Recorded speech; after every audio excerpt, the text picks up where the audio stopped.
Hello guys, welcome to Esha YouTube channel. మీకు ఈ video నచ్చితే కనుక ప్లీజ్ ఫ్రెండ్స్ లైక్ చేయండి, షేర్ చేయండి, సబ్స్క్రైబ్ చేయండి, కామెంట్ మాత్రం తప్పకుండా చేయండి. మరిన్ని వీడియోస్ కోసం నా ఛానల్ని సబ్స్క్రైబ్ చేసుకుంటారని అనుకుంటున్నాను. ప్లీజ్ ఫ్రెండ్స్ నచ్చితే కనుక సబ్స్క్రైబ్ చేసుకోండి.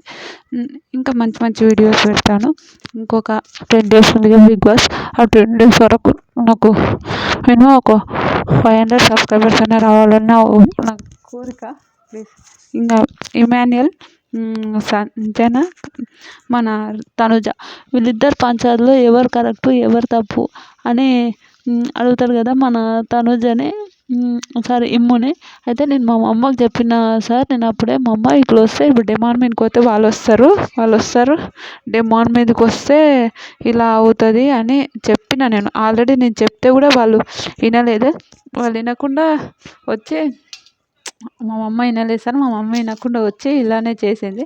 అందుకోసం నేను ఆ రోజు చెప్పాను, ఆ గొడవ ట్రస్ట్ చేయాలంటే ఒకరిని నమ్మాలి కదా సార్, నమ్మకుండా అట్లా చేయడం అయితే నాకు తప్పు అనిపించింది మీకు అని అంటాడు.